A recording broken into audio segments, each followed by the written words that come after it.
Hello, everyone, and welcome to another episode of Campus Care Panel Discussion. I, Mehak Diman, your host for the day, would like to welcome you all. Panel discussion is a platform where educators and leaders come on board and express their viewpoints on topics related to education and society. Our topic for the day is creating a culture of equity and inclusion.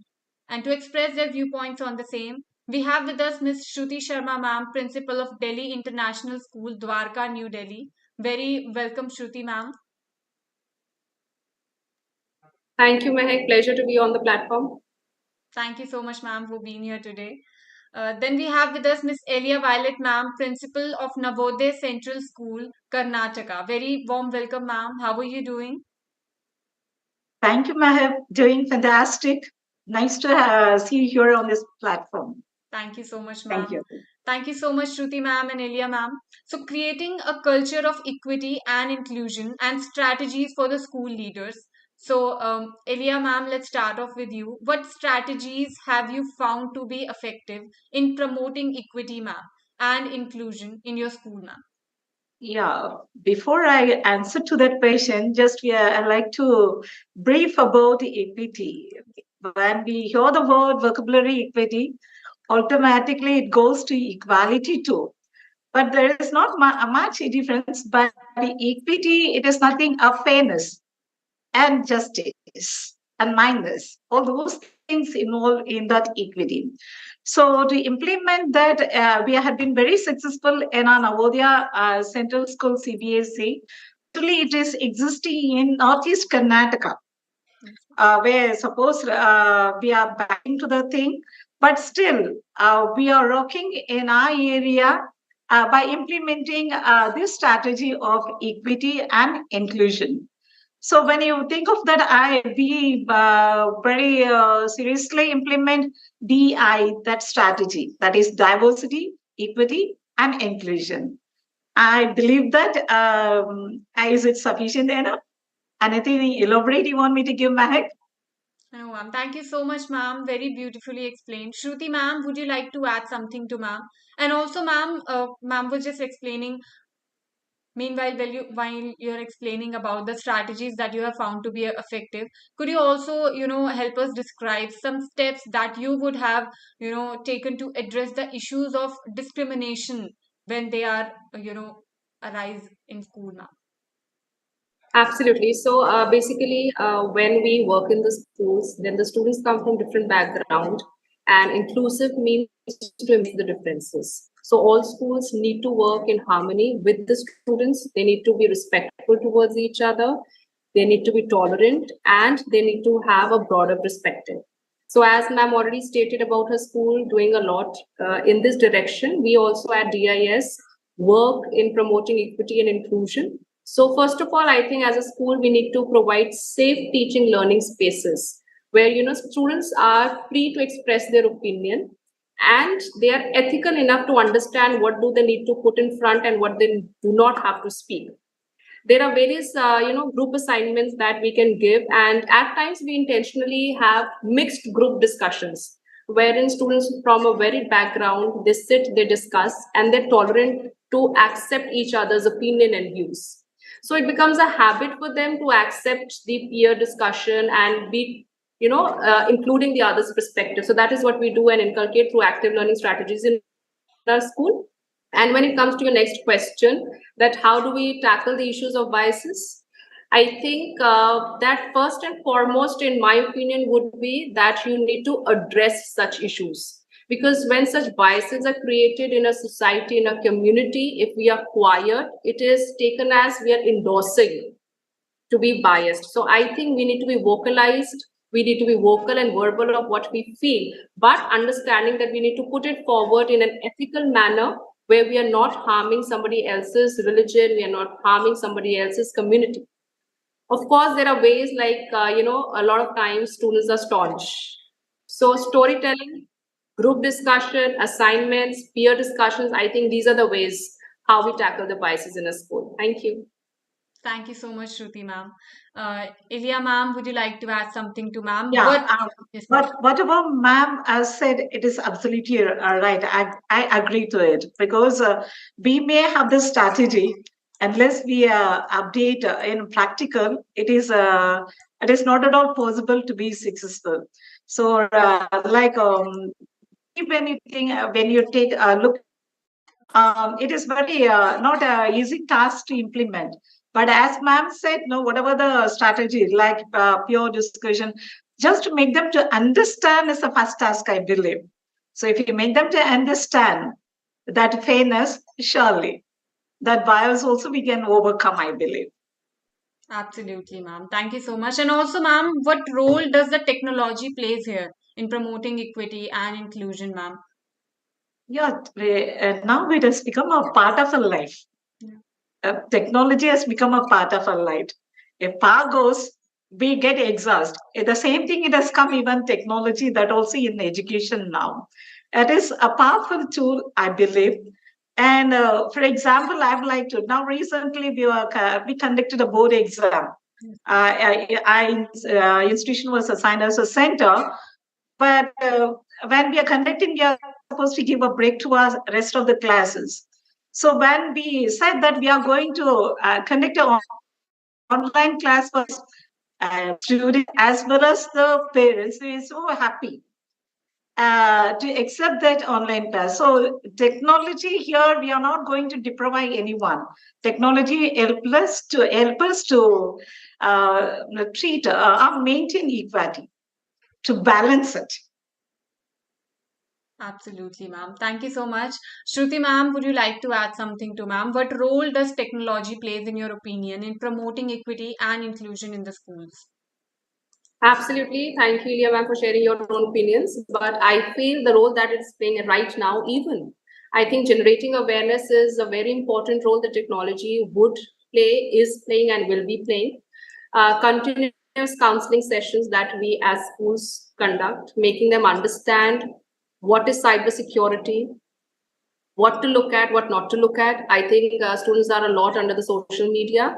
So social media again is a technology, and we must tell them what to watch, what to resist from. So I think technology plays a very vital role in promoting equity and inclusion in the schools. Thank you.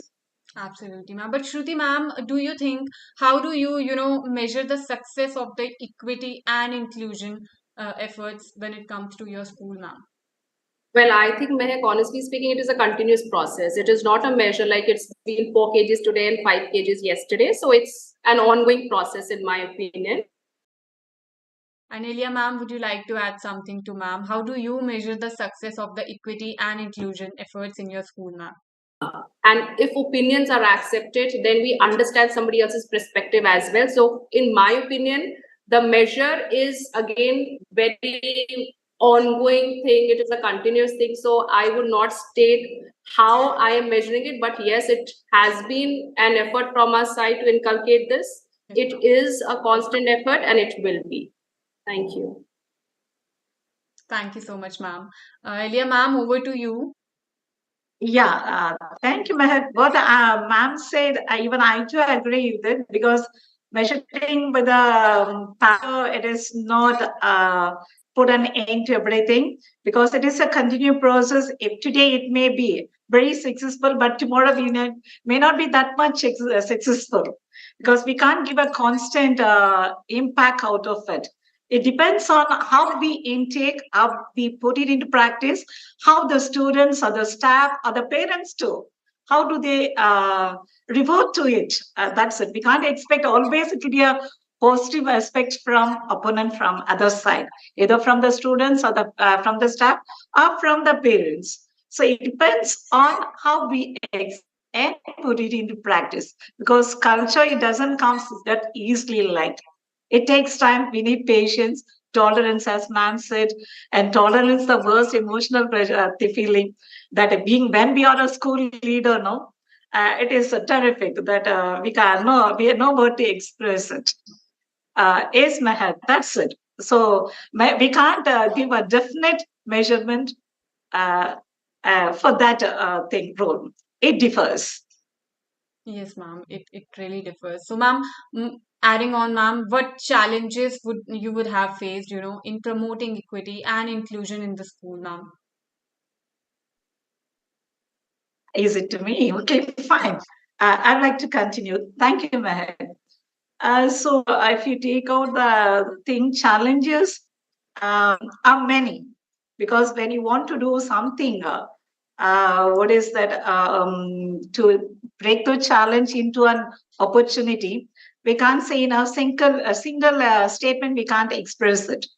As you said, it is really we need. We have to make first. There should be a understanding where we find lack of understanding, Yes, ma'am. either from the student side from the parents. If you want to convince the students and get settled in the thing, it may be revert from the parents why it is so, why it has happened. So I feel communication should be the mandatory thing to convey.